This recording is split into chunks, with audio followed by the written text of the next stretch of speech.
Há pessoas ricas, há pessoas pobres, há pessoas cultas, há pessoas ignorantes, há pessoas piedosas, há pessoas perversas, há pessoas respeitosas, há pessoas que insultam a vida alheia, há pessoas controladas e há pessoas destemperadas, há pessoas que defendem a paz, outras que lutam pela guerra. O mundo está marcado por contrastes. E Jesus, em Lucas 16, menciona um fato que retrata de forma eloquente essa questão do contraste. O contraste tem a ver com um homem rico e com um mendigo à sua porta. Este homem rico regalava-se todos os dias com roupas caras, luxuosas, em fartos banquetes. Já o pobre, chamado de Lázaro, cheio de chagas, desejava alimentar-se das migalhas que caíam da mesa do rico, e os cães vinham lamber-lhe as feridas. A Bíblia diz que o Lázaro morreu e foi escoltado pelos anjos de Deus ao seio de Abraão. O rico morreu e foi sepultado. No inferno, estando em tormentos, clamou ao Deus que ele nunca valorizou durante a vida, pedindo alívio do seu sofrimento e pedindo ajuda para os seus irmãos que ficaram na terra. Entretanto, seu pedido não foi atendido, dizendo que nem uma gota d'água ele tinha para refrescar seu corpo em chamas, nem mesmo tinha qualquer chance de ajudar os seus irmãos depois de morto. Eles deveriam escutar os profetas, a palavra de Deus.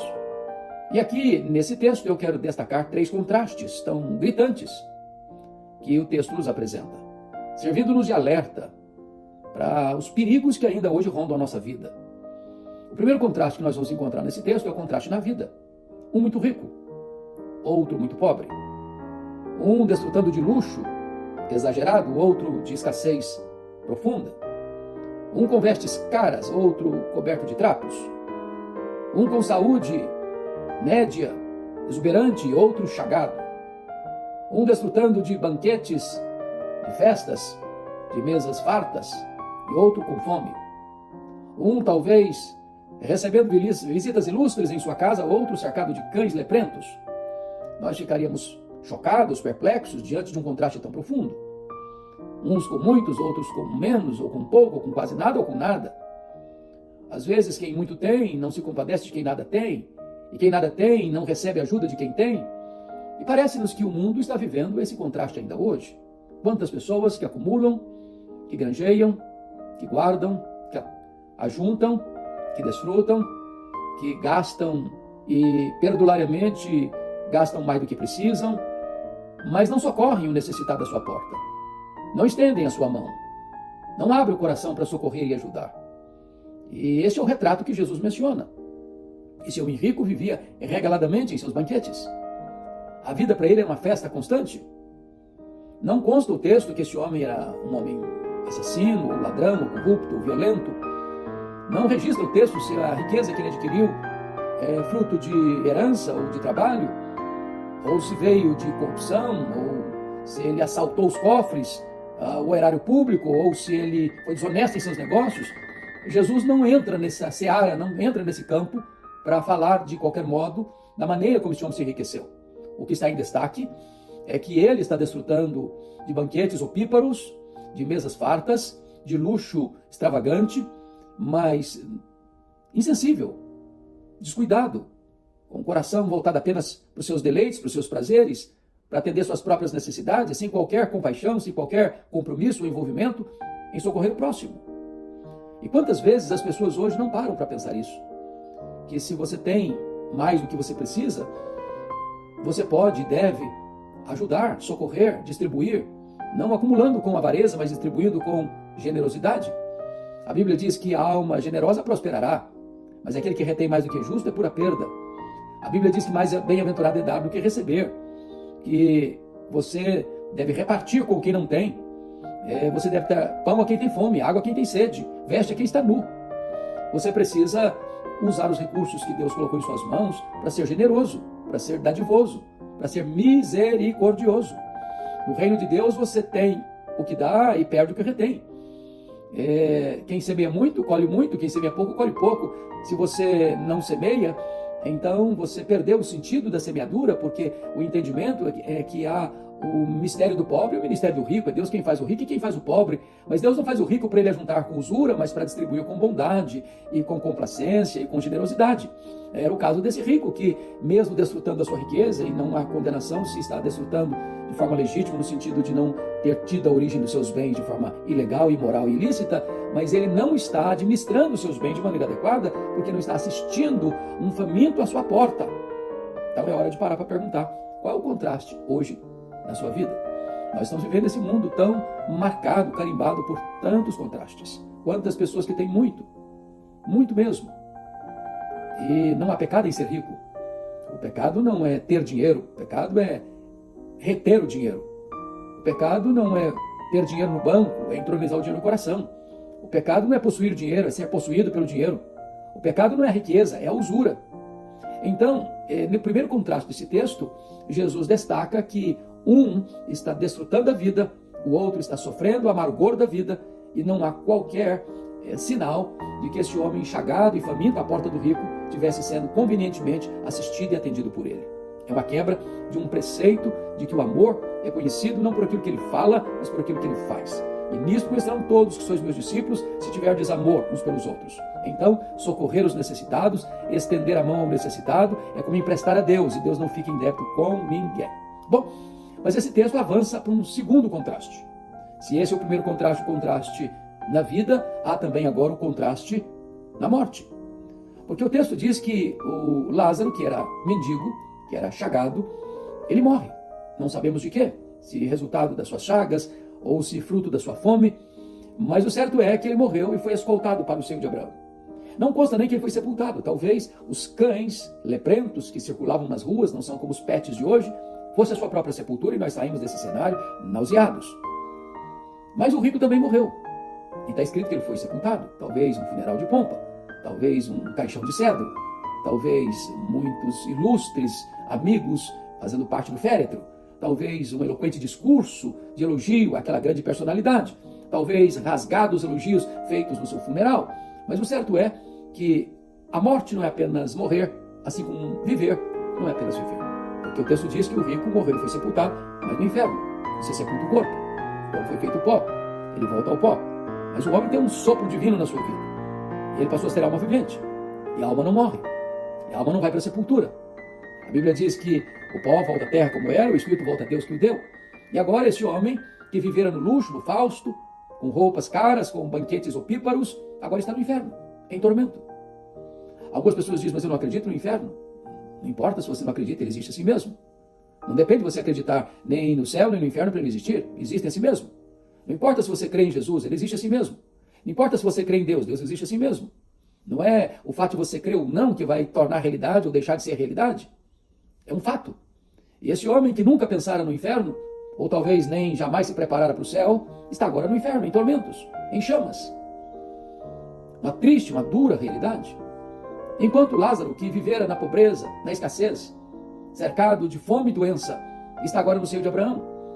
É uma linguagem para descrever a mesma cena: a casa do Pai, o paraíso, o seio de Abraão, a Nova Jerusalém, o céu, o lugar de bem-aventurança eterna. Ele está consolado, não tem mais choro, não tem mais lágrima, não tem mais dor, não tem mais luto, não tem mais fome, não tem mais doença, não tem mais cães leprentos, não tem mais necessidades. Ele está agora no desfrute da bem-aventurança eterna. Enquanto aquele que aqui viveu no fausto, no luxo, está no inferno, em tormentos. Quantas pessoas que passam pela vida sem reflexão, se contentam com alegrias terrenas demais, limitadas demais, quando, na verdade, Deus nos criou para a maior de todas as alegrias, de conhecê-lo, de amá-lo, de fruí-lo, de viver para a glória dele. Esse homem viveu a vida toda sem refletir na realidade do céu, nem se intimidar com as agruras do inferno. Mas agora não tem tempo mais. Agora é tarde demais. Agora ele roga por uma gota d'água ao pai Abraão. Ele foi negado. E ainda mais, foi declarado para ele que havia um grande abismo entre onde ele estava e onde Lázaro estava. E de tal forma que nem quem estava daqui podia passar para lá, nem quem estava lá passar para cá. Ou seja, a Bíblia diz que ao homem está ordenado morrer uma só vez, vindo depois disso o juízo. Depois que a pessoa morre, não tem mais esperança, não tem mais mudança. Não tem mais missa de 7º dia, não tem mais missa de 30 dias, não tem mais purgatório, não tem reencarnação, não tem qualquer outra chance do homem mudar o destino da sua vida. É hoje, é agora, o tempo de decisão. Depois é tarde demais. Então, lhe foi negado que Lázaro molhasse a ponta do dedo em água para refrescar sua língua. O Lázaro, que talvez já tivesse dele repulsa, sentisse nojo, agora ele quer que Lázaro traga um dedo molhado para refrescar sua língua. Nem isso lhe foi dado. Então esse homem pede mais, que se mande mensageiros aos seus 5 irmãos que ficaram na terra para não irem para o mesmo destino. Isso também lhe foi negado. E ele diz, mas se alguém for lá, no mundo dos mortos, eles vão vir. E Jesus negou essa possibilidade, contrariando a teologia equivocada daquele homem, dizendo, ainda que alguém ressuscite dentre os mortos. Ou seja, se houver a possibilidade de comunicação, não é dos mortos com os vivos, mas alguém teria que ressuscitar primeiro para depois comunicar-se com os vivos. Mas Jesus, ainda que alguém ressuscite dentre os mortos, para falar para os seus irmãos, seria impossível, porque eles têm Moisés e os profetas, eles têm a lei e os profetas, eles têm, em outras palavras, a palavra de Deus. A fé vem pelo ouvir e ouvir a palavra de Deus. Se alguém deve crer em Jesus para ser salvo, não é através das mensagens dos mortos, não é através da mensagem do além, não é através de qualquer outro expediente místico, é através da pregação do Evangelho, da palavra de Deus, porque a fé vem para ouvir e ouvir a palavra de Deus. Então, Jesus mostra para este homem que o contraste na vida agora se revela no contraste na morte. Tem uma morte que não foi nem propagada, talvez não saiu em qualquer periódico, talvez não foi nem mencionado na sinagoga, talvez não teve nenhum familiar para fazer parte do féretro, talvez ele nem sepultado foi, talvez ficou numa cova rasa como indigente. O rico teve uma morte tão proclamada, com tantas pessoas, talvez, com tantos discursos, com um funeral tão pomposo, com caravanas rumando para o cemitério, muitos elogios, mas isso não muda o cenário da morte. A morte não é o fim. Equivocam-se aquelas pessoas que acham que morreu, acabou. Equivocam-se aquelas pessoas que, na hora de um funeral, tecem desabridos elogios ao defunto, como se ele fosse um benemérito na terra, fazendo os grandes elogios, e agora descansou, agora está com uma vida melhor. Preste atenção. Aqueles que morrem sem Cristo não partem para uma melhor. Estão indo para um lugar de tormento, onde não tem descanso, trevas exteriores, choro e ranger de dentes, onde o verme jamais deixa de roer. O inferno é uma realidade. O inferno é um estado de sofrimento eterno. É um lugar de tormento eterno. É um lugar de trevas. É um lugar de choro. É um lugar de ranger de dentes. É um lugar de culpa. É um lugar onde não se tem esperança. Esse é um fato. E talvez você pergunte, mas onde fica o inferno? Eu lhe respondo, fica no final de uma vida sem Cristo. Agora, aqueles que morrem no Senhor, na verdade não morrem, eles dormem. Essa é uma figura de linguagem, o sono, para mostrar que quem dorme descansa, quem dorme acorda. Isso significa que a morte não tem a última palavra. A morte já morreu na morte de Cristo. Quando ele ressuscitou e arrancou o aguilhão da morte, inaugurou a imortalidade. E aquele que crê em Jesus não morre eternamente, já passou da morte para a vida, porque Jesus é a ressurreição e a vida, e quem nele crê não morrerá eternamente. Agora, para um cristão, morrer não é mais uma tragédia, porque morrer é deixar o corpo habitar com o Senhor. Morrer é partir para estar com Cristo, que é incomparavelmente melhor. Morrer é uma bem-aventurança. Bem-aventurados aqueles que desde agora morrem no Senhor, para que descansem das suas fadigas e as suas obras os acompanham. De tal maneira que agora o Lázaro está no seio de Abraão e o rico está no inferno. Eu quero então partir para a conclusão dizendo para você que o contraste na vida é seguido pelo contraste na morte, e o contraste na morte é seguido agora pelo contraste na eternidade. O Lázaro está no seio de Abraão, onde não tem mais lágrima, não tem mais choro, não tem mais dor, não tem mais luto, não tem mais pecado, não tem mais tristeza, não tem mais necessidade, não tem mais presença de coisas impuras. Mas o rico está no inferno. E o que ele tem lá? Tormento. O que ele tem lá? Necessidades não atendidas. O que ele tem lá? Reconhecimento de que desperdiçar a vida e não aproveitar as oportunidades. O que ele tem lá? A consciência de que ele está num destino irremediável, irreversível, que não tem pausa, não tem descanso, não tem alento, não tem esperança. Esta realidade é inevitável. Então é hora de você parar e refletir. Como é que está a sua vida? Você já parou para pensar na eternidade? Você está preparado para encontrar-se com Deus? Se hoje Deus chamar você, você está pronto para encontrar-se com Ele? Você já se arrependeu dos seus pecados? Você já pôs sua confiança em Jesus? Você demonstra sua fé através de práticas compatíveis com a fé cristã, do amor ao próximo?